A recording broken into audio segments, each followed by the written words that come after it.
Igeret HaKodesh Siman Chavtet, sommes à la page 300, la 12e ligne, Veinemuda Atzot. L'Admour Hazaken présente dans ce siman un long développement pour expliquer d'abord la supériorité des mitzvot. Les mitzvot apportent à l'Neshama les vêtements adéquats, les vêtements qui vont lui servir d'interface avec la dimension supérieure du divin qui rayonne dans le Gan Eden. Cette dimension supérieure était associée au concept du plaisir, on l'a appelé Ta'anug, Noam Hashem, Tzachot.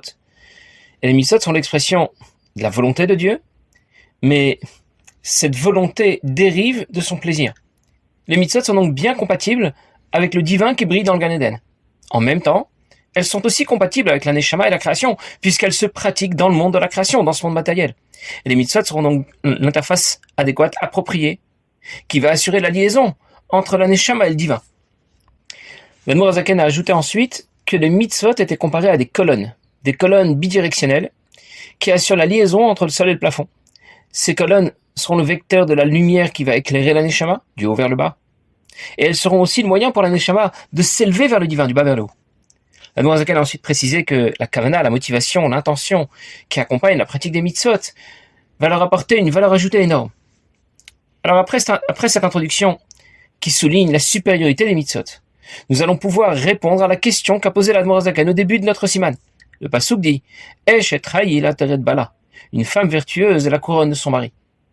Torah chez Baal Peh en général, les halachot en particulier sont comparées ici à une couronne. Ça veut dire qu'elles sont supérieures aux autres domaines de la Torah. On enseigne dans le Beth Midrash d'Eliyahu Hanavi. Kol hashoneh halachot bechol yom, muftach lo shuben olam haba. Celui qui étudie la halachot chaque jour, il est garanti, il est sûr d'avoir l'olam haba. Mais pourquoi les halachot sont mis en vedette? Pourquoi elles sont placées sur un piédestal? Les halachot sont un domaine qui semble, dans la Torah, plus sec, plus technique.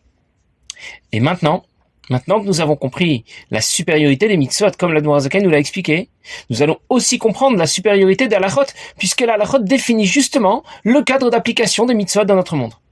En d'autres mots, la supériorité des mitzvot se révèle dans les halachot, la valeur supérieure des mitzvot se révèle spécialement dans les halachot. Et l'Admour Hazaken continue, il dit Veine muda atzot, on sait bien qu'Ine Ratzon Elyon Baruch Hu Mlubash B'Taryag Mitzvot Sheb'Torah Sheb'Chtav Muflam Uchutzetam Yovnelam, la volonté suprême de Dieu qui vient s'introduire s'exprimer à travers les 613 mitzvot.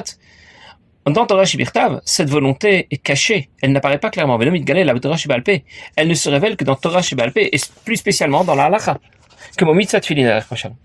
L'Admour Hazaken donne l'exemple des tefillin que j'avais déjà évoqué rapidement pour anticiper une autre fois. C'est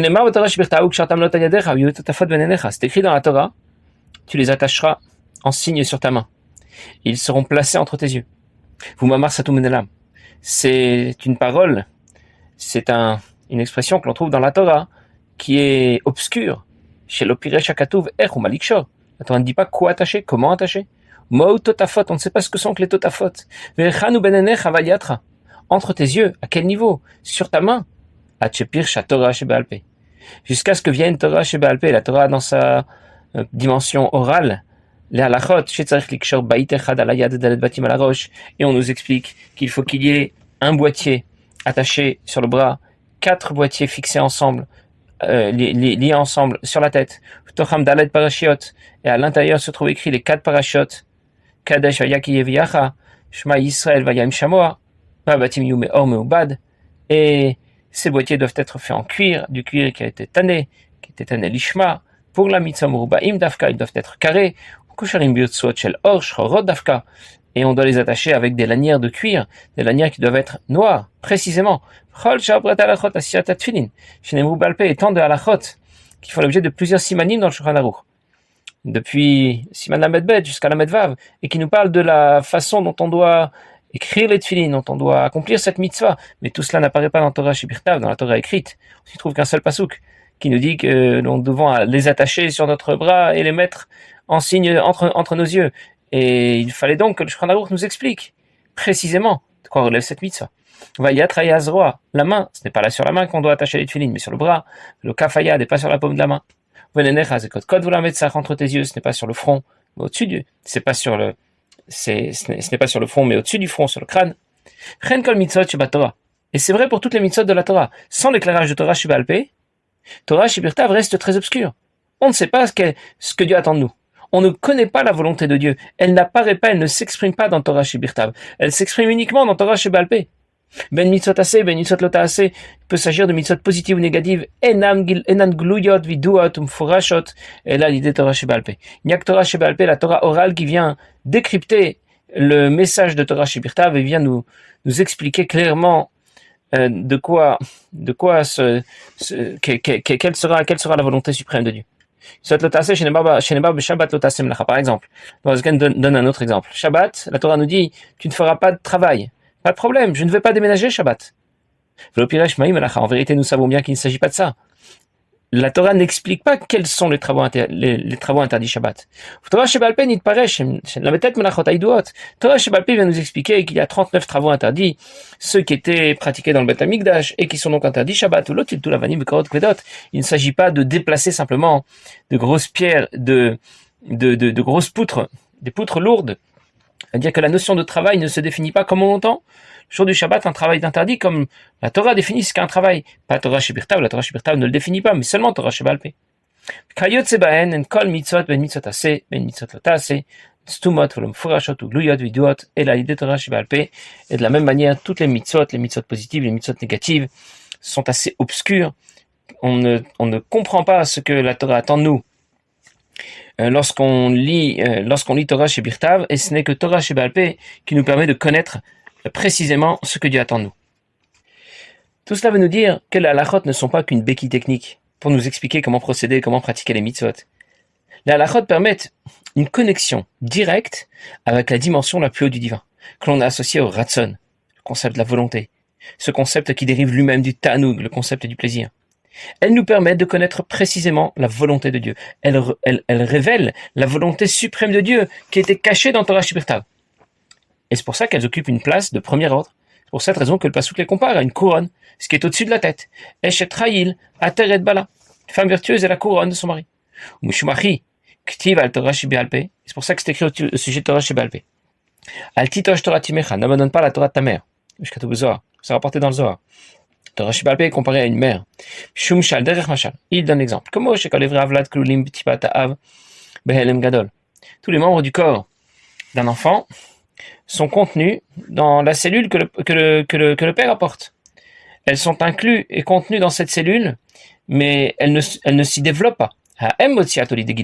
C'est la mère qui va développer le contenu de cette cellule pour donner naissance à un enfant Belidata Vlad Shalem, un enfant complet avec ses 248 membres et 365 nerfs et vaisseaux. De la même manière, Torah Sheba'al Peh vient révéler les enseignements que nous donne Torah Shebirtav. C'est à quoi fait allusion le début du passouk qui dit Shma beni Musar avicha.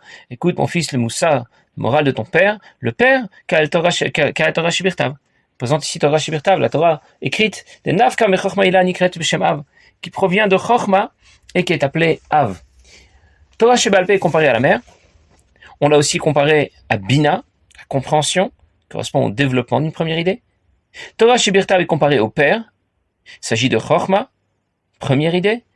Une mère développe ce que le père lui apporte, comme Torah Sheba'al Peh développe ce que Torah Shebirtav apporte succinctement. La faculté intellectuelle fonctionne aussi sur le même mode. Bina, la compréhension, développe la première idée, Chochma, que Chochma lui apporte. La Noirzaken conclut le siman et il dit Zeu shekatuv. C'est ça que dit le pasuk. Eshet Chayil Ater Bala. Une femme vertueuse est la couronne de son mari, Torah Sheba'al Peh Nikret Eshet Chayil. Torah Sheba'al Peh, la Torah orale, est donc appelée Eshet Chayil, une femme vertueuse. Parce qu'Amolideh ou Mamed et Chayilot Arbe. Torah Sheba'al Peh, comme une femme vient donner naissance à de nombreux enfants, Torah Sheba'al Peh vient donner naissance, c'est-à-dire développer de nombreux halachot à partir des enseignements succincts de Torah Shebirtav. Comme dit le pasuk, Valamot en mispar. On ne compte plus le nombre de servantes. Alamot et la Olamot. Il ne s'agit pas de servantes, mais de Olamot, de monde. Ça veut dire le nombre de halachot et le halachot de etlen chushbana, comme shkatuv betikunim. Les halachot qui sont que l'on ne peut pas compter tellement elles sont nombreuses, comme c'est rapporté dans les tikkunim. On dit souvent, par exemple, que tel ou tel domaine de l'halacha, c'est tout un monde. C'est quelque chose d'énorme. Et tout relève de la volonté suprême de Dieu qui était cachée dans Torah Shebirtav, la Torah écrite, et qui se révèle ici dans la Torah orale, dans la halacha. Ratzon ha'elyon. Baruch hu lemala mala mimala trochma ila. La volonté suprême de Dieu est bien au-delà de la sagesse. Je vais reprendre tout de suite pourquoi l'Admor Zaken insiste ici sur la position de la volonté par rapport à la sagesse. Comme une couronne qui est au-dessus de la tête. Taga, Vekitra Shel Torah. C'est pour ça que la halachot sont appelées Taga. Tag, ce sont les couronnes qui sont au-dessus des lettres. Kitra Shel Torah, la couronne de la Torah. Je reprends ce que l'Admor Zaken vient de nous dire. Nous avons associé la halachot Torah Sheba'al Peh à Bina, compréhension, qui se situe en deçà de Chokhmah. Pourtant, l'Admor Zaken semble nous associer dans ces dernières lignes au Ratson, à la volonté suprême de Dieu, qui se situe au-delà de Chokhmah. Alors décide, les halachot sont plutôt associées à Bina, parce qu'elles sont le développement des informations qu'apporte Torah Shebirtav, ou bien on les associe plutôt au Ratson, à la volonté, parce qu'elles expriment la volonté de Dieu. Et dans ce cas, elles seront en deçà de Chokhmah ou au-delà de Chokhmah. L'Admor Zaken nous a déjà expliqué dans Siman que le concept du plaisir, Ta'anug, Noam Hashem Tzachat Tzachot, se décline et se révèle à différents niveaux. D'abord au niveau du Ratson, de la volonté. Ce que je suis, Ta'anug, le plaisir, va d'abord se refléter dans ce que je veux, dans ce que je recherche, Ratson. Ensuite, le Ta'anug se décline au niveau de Bina, compréhension. Parce que, comme j'ai vraiment beaucoup de plaisir quand je comprends parfaitement quelque chose. Et c'est pour cette raison que les halachot seront associés parfois au concept de plaisir, Ta'anug, parfois au concept de la volonté, Ratson, et parfois à celui de la compréhension, Bina. Parce que ces trois concepts s'alignent l'un derrière l'autre. Par contre, Torah Shebirtav ne procède ni du Ta'anug, ni du Ratson, ni du Bina, ni de Bina. D'aucun de ces trois concepts. Ni de celui du plaisir, ni de celui de la volonté, ni de celui de la compréhension. Dans Torah Shebirtav, la Torah écrite, je ne trouve pas clairement l'expression de la volonté de Dieu. Je ne comprends pas parfaitement ce qui est écrit. Et je ressens donc moins de plaisir. Torah Shebirtav sera donc pas associé au concept du plaisir, du Ta'anug, ou du Ratson, de la volonté, mais plutôt à Chokhmah. C'est la sagesse de Dieu. Alors je récapitule.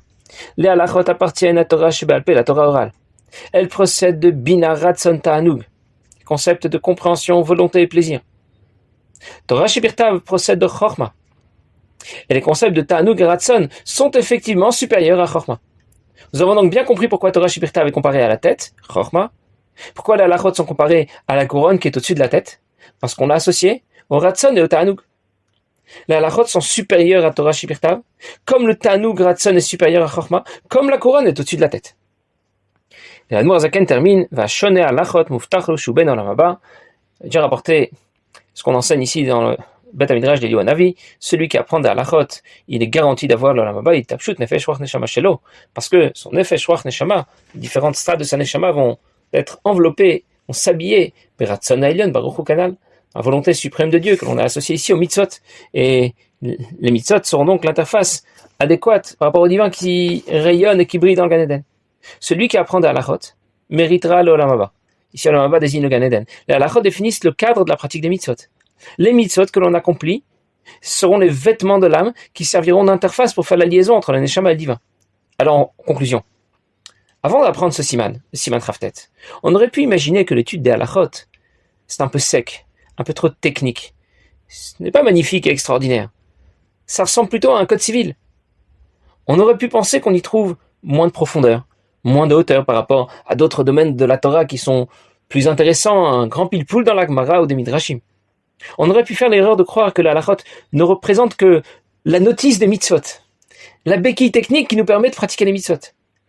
Avec ce siman, nous apprenons que l'étude des halachot nous projette beaucoup plus haut, nous met en relation avec une dimension supérieure du divin, supérieure à celle que l'on atteint par l'étude de Torah Shebirtav, supérieure à celle que l'on atteint par l'étude de n'importe quel autre domaine de Torah Sheba'al Peh.